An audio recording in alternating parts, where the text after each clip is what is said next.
Good morning. Glad to be together again in our devotion today, even with different place. Have you thanks to our Lord who's given you life? I hope you have done it.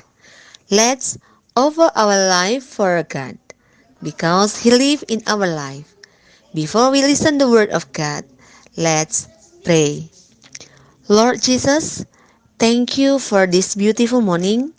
Thank you for this time. We can gather here because of you. Lord Jesus, right now we want to listen the word of God.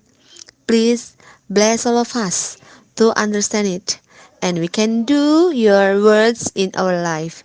Thank you, Jesus. In the name of Jesus Christ we pray. Amen. He lives, He lives, He lives for us. With the Spirit, let's we sing a song because He lives.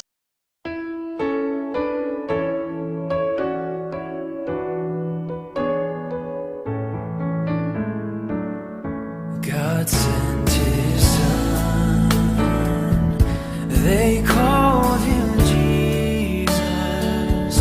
He came to love, heal and forgive. He lived and died to buy my pardon.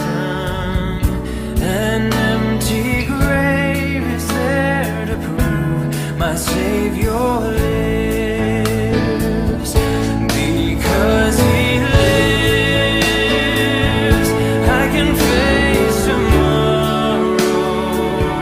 Because He lives, all fear is gone. Because I know He holds the future, and life is worth the living just because He lives.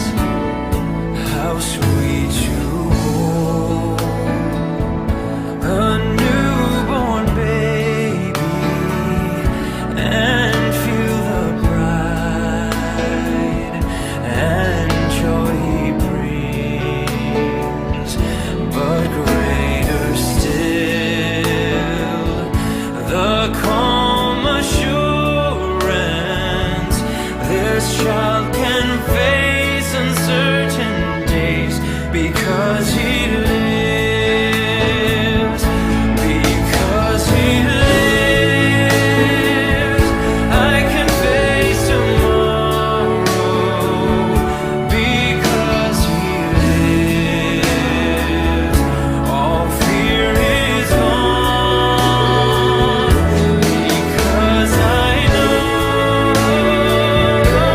He holds the future, and life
The word of God is taken from John 20, verse 19 until 31.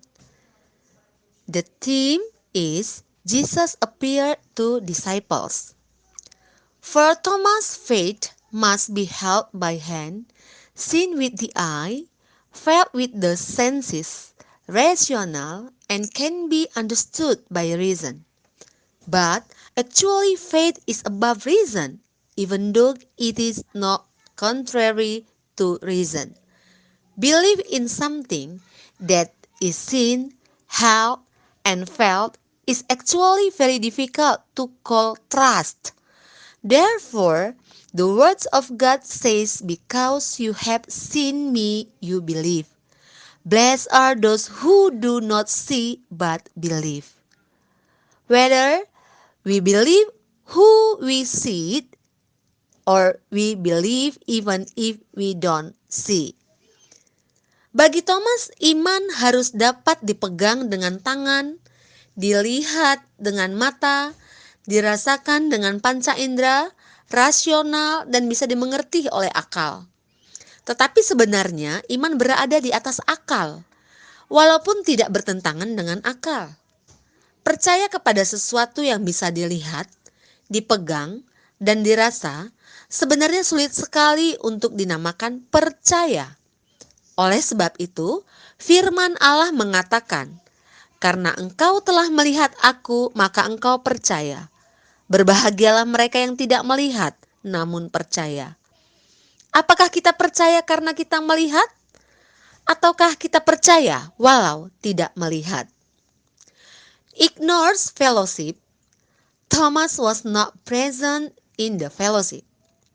Therefore, he did not see Jesus when he appeared in the midst of the disciples. The meaning of Easter and the experience of the impact of Easter is opening by Jesus in a community. That is the place where the disciples understand and deepen the meaning of a rich community. It was in this fellowship that the disciples witnessed the appearance of Jesus after resurrection. Like Thomas, aren't we often ignore the fellowship so that we do not meet with Jesus who appeared? Happy believers are people who get certainly by not relying on signs and sensory experiences. Mengabaikan persekutuan. Thomas tidak hadir dalam persekutuan. Karena itu, ia tidak melihat ketika Yesus menampakkan diri di tengah-tengah para murid. Arti Paskah dan pengalaman akan dampak Paskah dibukakan Yesus dalam sebuah persekutuan. Itulah wadah para murid mengerti dan mendalami arti sebuah persekutuan yang sesungguhnya. Dalam persekutuan itu pula lah para murid menyaksikan penampakan Yesus setelah kebangkitannya. Seperti halnya Thomas, bukankah kita seringkali mengabaikan persekutuan? Sehingga kita juga tidak bertemu dengan Yesus yang menampakkan diri.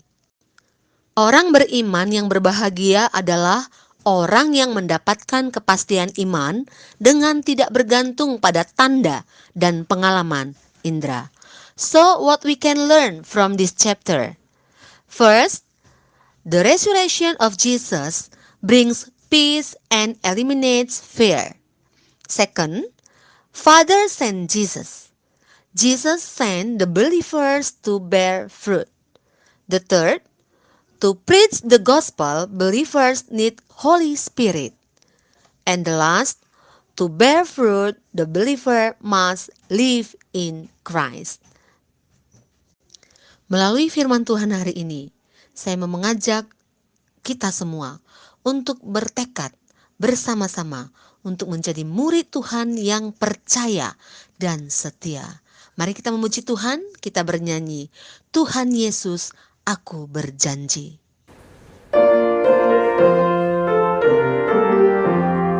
Tuhan Yesus, aku berjanji jadi murid.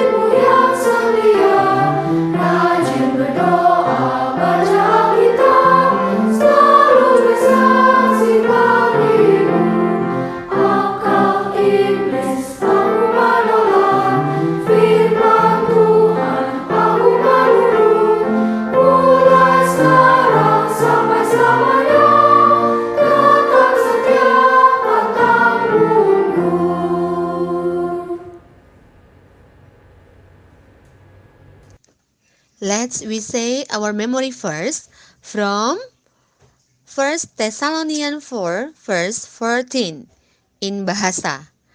1 Tesalonika 4 ayat 14. Karena jikalau kita percaya bahwa Yesus telah mati dan telah bangkit, maka kita percaya juga bahwa mereka yang telah meninggal dalam Yesus akan dikumpulkan Allah bersama-sama dengan Dia. In English, First Thessalonians 4 verse 14. For we believe that Jesus died and rose again, and so we believe that God will bring with Jesus those who have fallen asleep in Him. Mari kita berdoa. Allah Bapa di surga, kami berterima kasih Tuhan buat firman-Mu yang sudah kami dengarkan. Biarlah firman-Mu Tuhan boleh terus tinggal di dalam hidup kami.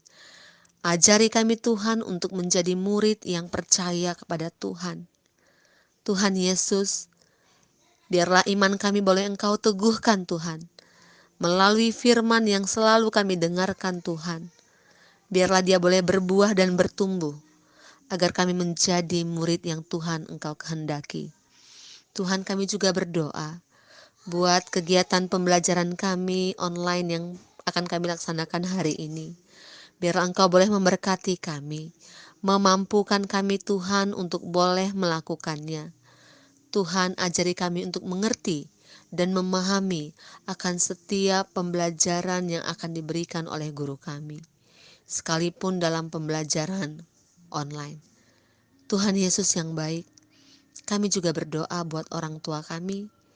Biarlah Tuhan Engkau memberkati pekerjaan mereka, berikan mereka kesehatan. Bahkan Tuhan, Engkau yang boleh memimpin keluarga mereka satu persatu.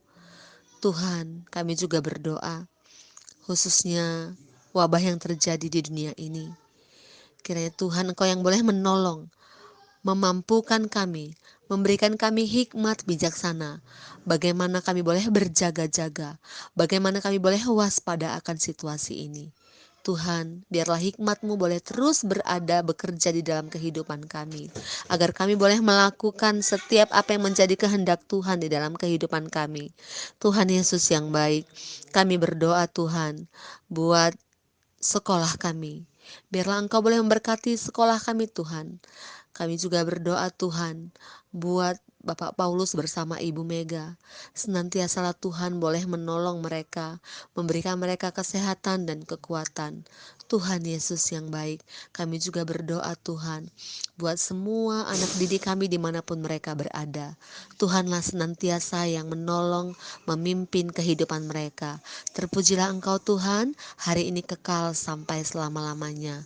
Hanya di dalam nama-Mu kami berdoa dan mengucap syukur. Amin.